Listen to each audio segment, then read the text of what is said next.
Hey guys, it's Terry here from Money Matters for Everybody. I hope you're having a great week.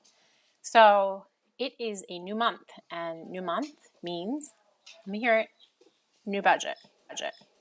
So I want to hear from you what's in your budget this month. I know for me what's in my budget, and I can go through that in a little detail. It is quite boring, I'll be honest. Well, not so boring. We actually have something really exciting planned for this month, and I'm looking forward to sharing that later in the month.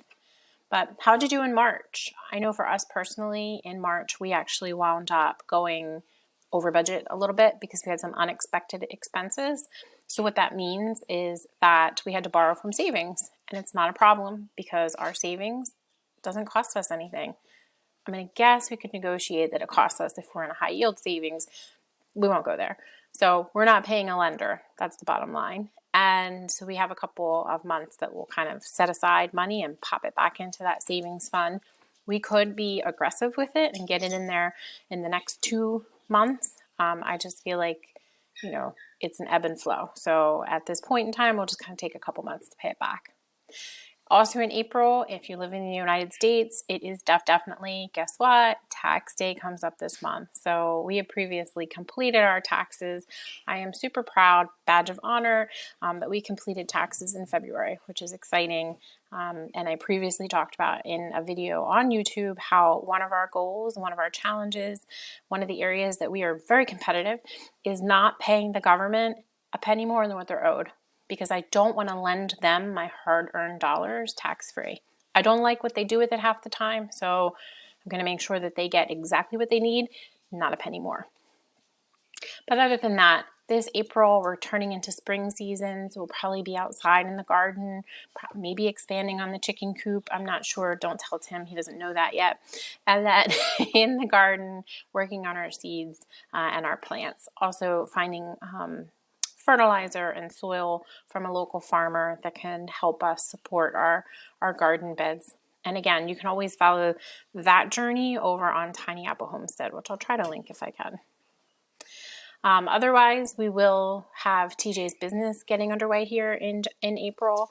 So that's another thing that we'll be dedicating some of our time to, supporting him. He does all the work, but we do all the back work. And now that he's starting to drive, it's just precious time left in supporting him on that journey of driving him to jobs. He's going to be on his own probably in June of this year. So it's bittersweet. I also have TJ writing a book, so I'm excited about that. We talked about, we planned a treat for later this month, and I'll report back to you on that once that occurs. So it's hush hush for now. And that's pretty much that. I just wanted to send out a reminder today, though I'm going to keep this video short, that I did have this reminder to send out to you today when I was thinking about what would I record. And really just wanted to remind you that the areas of your life where you're intentional are the areas of your life that are going to see growth and progress. So it doesn't matter if it's money, because we talk a lot about money here, and money also relates to so many other areas of our lives. But it could also be in relationships, in your faith, in your fitness, your nutrition and food, your career, your parenting, everything and anything that you can think of. The list can go on and on. If you want to win, you have to be intentional. There's hands down. There's no negotiation there. So if there's an area of your life, it is April, so we're not talking about New Year's resolutions here. It's April. What is an area where you want to improve on this year? Write it down. And then write down the steps that it's going to take. What is your goal for this year? So financially, of course, we talk about money. So we absolutely would want you to have a goal to get out of debt, get on a budget and get out of debt, and build an emergency fund this year. You could do this in any other areas, and there's plenty of other YouTubers talking about other areas like growth in relationships, growth in your faith. So we'll leave that to the experts there. We would hope that you would want to have your finances, get your finances into a better place. That would be our hope for you. And part of what you would have to do for that is you'd have to create a budget. I was shocked to learn this week that 32% of people create and stick to a budget. Yet 93% of millionaires create and stick to a budget. There's a huge gap there. So do you have millionaire mentality?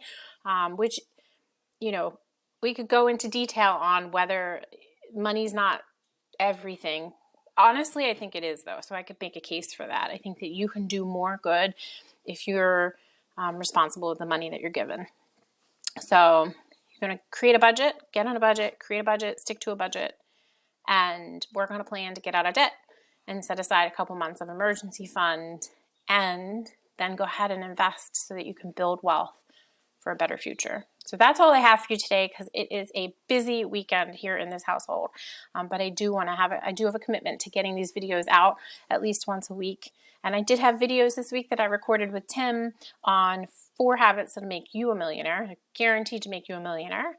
And I had a video with TJ, I think the next day, about 3 habits that will help you make your children millionaires. So I hope you had a chance to check it out. Have a great week, everybody.